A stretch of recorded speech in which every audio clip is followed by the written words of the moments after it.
एक बार की बात है, एक गांव में रमेश और मोहन नाम के दो भाई रहते थे। बड़े भाई का नाम रमेश तथा छोटे भाई का नाम मोहन था।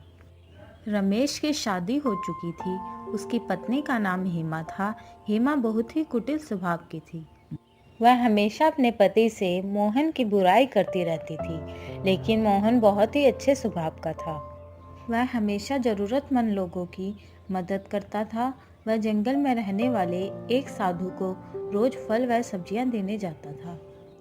एक बार की बात है, गांव में कई महीने तक बारिश न होने के कारण खेतों में सूखा पड़ जाता है, जिसके कारण खेतों में कोई फसल नहीं हो पाती है। फसल न होने के कारण उनके घर में अनाज की तंगी हो जाती है। एक दिन रमेश की पत्नी रमेश से कहती है, हमारे पास अब अधिक अनाज नहीं बचा है, जो था वो खत्म हो चुका है। इतना ही अनाज बचा हुआ है। इतने अनाज में हम तीनों का गुजारा कैसे होगा? दूसरी फसल तैयार होने में अभी कई महीने लग जाएंगे। क्यों ना हम मोहन को अलग कर दें, जिससे हमारा गुजारा आराम से हो जाएगा। फिर रमेश हेमा से कहता है, तुम सही कह रही हो। हमें मोहन को अलग कर देना चाहिए ताकि हम अपना गुजारा कर सकें। फिर वह मोहन को आवाज देता है। फिर उसकी पत्नी बताती है, मोहन घर पर नहीं है, वह कहीं बाहर गया है। लेकिन मोहन साधु के पास गया था। जब मोहन घर वापस लौटता है, तब घर पहुंचकर रमेश की पत्नी से कुछ खाने को मांगता है।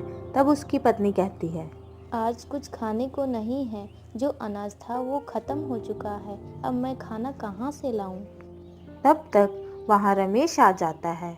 फिर रमेश मोहन से कहता है, अब अनाज नहीं बचा है और ना ही इस बार फसल हुई है, इसलिए तुम्हें खुद अपने खाने का इंतजाम करना होगा। मैं तुम्हें पुराना वाला खेत देता हूँ, तुम उसमें अपना गुजारा करो। और ये घर भी मैंने बनवाया है, इसलिए तुम यहाँ नहीं रह सकते। रमेश की ये सारी बातें सुनकर मोहन बहुत दुखी हो जाता है और वहां से चला जाता है।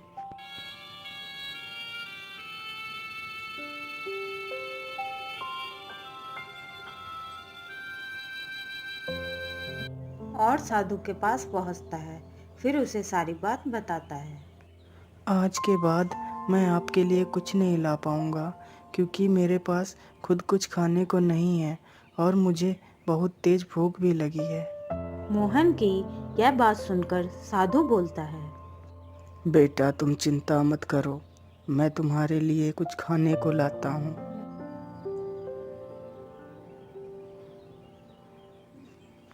फिर साधु उसे कुछ खाने को देता है और मोहन खाना खा लेता है।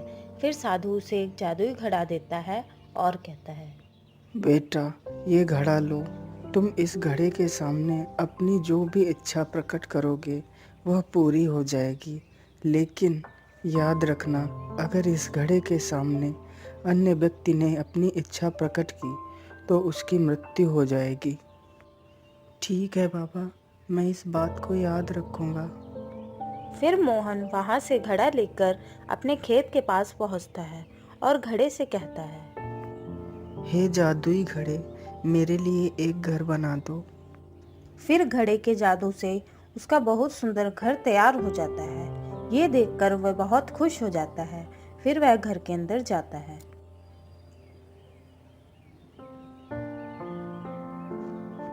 फिर रात को मोहन घड़े से कहता है, हे जादुई घड़े, मुझे बहुत तेज भूख लगी है, मुझे कुछ खाने को दे दो। जैसे ही मोहन खाना मांगता है, उसके लिए तुरंत एक खाने से भरी हुई थाली प्रकट हो जाती है। फिर वह खाना खा लेता है और सो जाता है। फिर एक दिन रमेश अपनी पत्नी से कहता है, पता नहीं मोहन इतने दिनों से कहाँ है, दिखाई ही नहीं देता। फिर उसकी पत्नी कहती है, हमें क्या मतलब है, कहीं भी रहे। फिर एक दिन रमेश को गांव का एक व्यक्ति बताता है कि मोहन पुराने खेत में रहता है और उसने वहां एक बहुत अच्छा घर बनवा रखा है और वह बहुत अमीर हो गया है। यह सुनकर रमेश चौंक जाता है और वहां से चला जाता है। घर पहुंचकर अपनी पत्नी को सारी बात बताता है।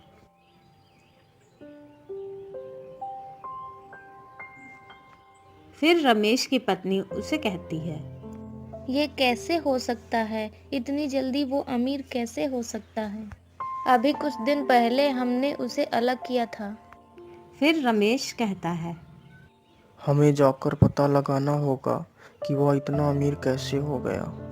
फिर वह दोनों रात को मोहन के घर में देखते हैं कि मोहन जादुई घड़े से खाने को मांगता है। फिर घड़े से खाने की थाली आ जाती है।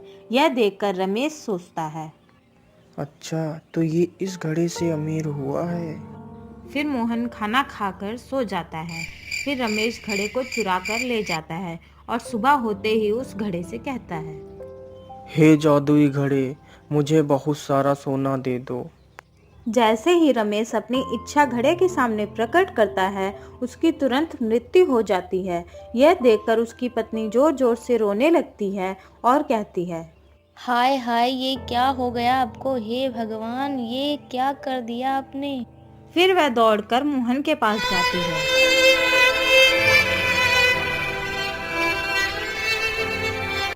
मोहन, ओ मोहन, सुनो। फिर मोहन देखता है कि रमेश की पत्नी उसे आवाज दे रही है। तब मोहन उससे पूछता है, क्या हुआ भाभी? मोहन, तुम्हारे भाई को पता नहीं क्या हो गया है। वह यहाँ से तुम्हारा जादुई घड़ा चुरा कर ले गए थे और जैसे ही उन्होंने जादुई घड़े से अपनी इच्छा प्रकट की, तभी अचानक से वह बेहोश हो गए और जमीन पर गिर गए। यह सुनते ही रमेश दौड़कर साधु के पास जाता है और साधु से सारी बात बताता है। फिर साधु उसे बताता है, जल्दी जाओ बेटा और उस घड़े को अपने हाथों से तोड़ दो। यह सुनकर मोहन दौड़कर वहां पहुंचता है और जल्दी से घड़े को उठाकर जमीन पर पटक देता है, जिससे घड़ा टूट जाता है। घड़े के टूटते ही रमेश जीवित हो जाता है और वह मोहन से कहता है, मोहन, मैंने तुम्हें घर से बेघर कर दिया, लेकिन फिर भी तुमने मेरी जान बचाई। मुझे माफ कर दो मेरे भाई। फिर वह तीनों हंसी खुशी साथ में रहने लगते हैं।